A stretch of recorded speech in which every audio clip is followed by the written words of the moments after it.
Did you know that the average person in a trauma bond attempts to leave 7 times before finally breaking free? This isn't a lack of willpower, it's biology.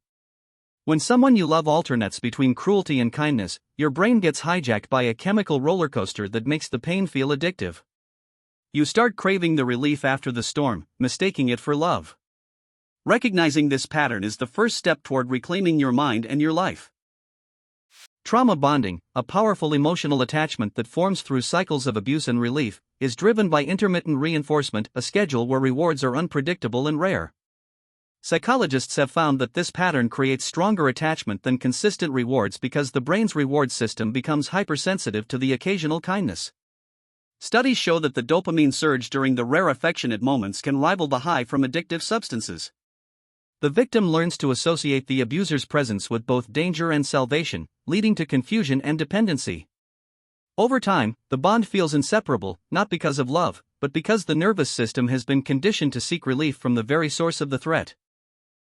During the abusive phase, threat triggers the amygdala, flooding the body with cortisol and adrenaline, your brain's alarm system.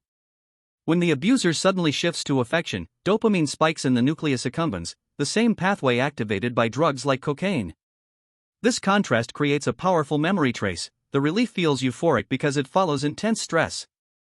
Meanwhile, chronic stress weakens the prefrontal cortex, reducing your ability to think clearly or plan escape. Over repetitions, the brain wires itself to expect the cycle, making the absence of the abuser feel like withdrawal. Neurologically, you're experiencing a substance-like addiction to the push-pull dynamic. You might notice a pattern where loving gestures appear only after explosive arguments or silent treatments. They will often apologize profusely, promise change, or shower you with gifts, then revert to criticism, blame, or emotional withdrawal within days. Watch for moments when you feel relief so intense it seems like a reward, even though the preceding hurt was severe. You may find yourself making excuses for their behavior, believing the good times prove they truly care. Over time, these cycles shorten, the affectionate bursts become rarer, and the abusive periods grow longer, trapping you in hope that the next kindness will be permanent.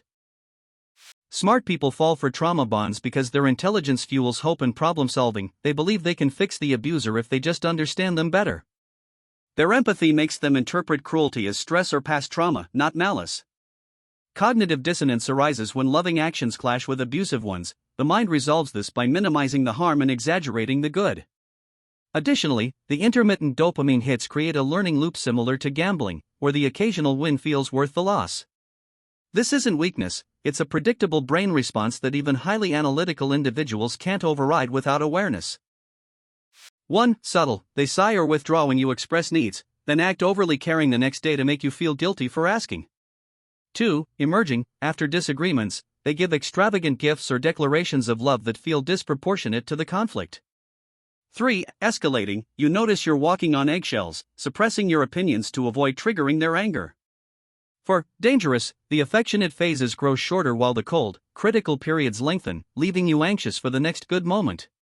5. Critical, you find yourself staying because you fear being alone more than you fear their behavior, believing you'll never find anyone who understands you as they do. Imagine Maya, who meets Alex at a concert. After their first date, Alex texts her constantly, calling her his soulmate.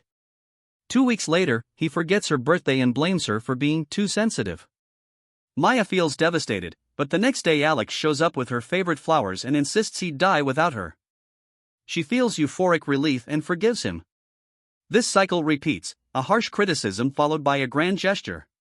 Over months, the criticisms become daily, the gifts rare, yet Maya stays, convinced each loving act proves his deep affection and that leaving would mean losing the only person who truly gets her. Healing a trauma bond requires breaking the chemical cycle. Experts recommend strict no contact to allow the brain's reward system to reset and dopamine levels to stabilize.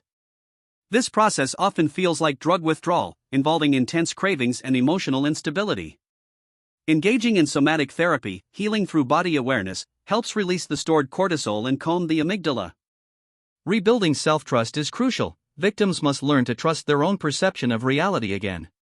By focusing on consistent, stable relationships and professional support, the brain can rewire itself to value safety over the chaotic high of the trauma bond, eventually breaking the addiction to the abuser.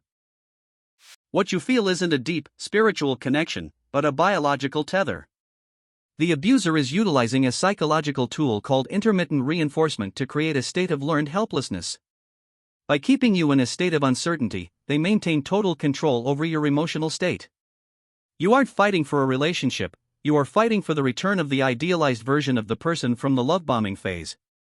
Understanding that the cruelty is the actual relationship and the kindness is the bait is the only way to dismantle the bond and regain your mental autonomy. To protect yourself, prioritize boundaries over empathy. If someone's kindness is conditional or follows a period of cruelty, treat it as a red flag rather than a sign of change. Keep a reality log, a written record of every abusive incident to combat the gaslighting that makes you forget the pain during the honeymoon phase. Surround yourself with a support system that provides consistent, stable validation. Most importantly, recognize that an apology without changed behavior is simply manipulation. When you stop seeking the high of the reconciliation, the abuser loses their power, and your path to freedom becomes clear. You are not weak for being bonded to someone who hurt you, you are human. Your brain was simply reacting to a powerful biological trigger. Now that you understand the science, you have the power to choose safety over the cycle. You deserve a love that is consistent, calm, and safe.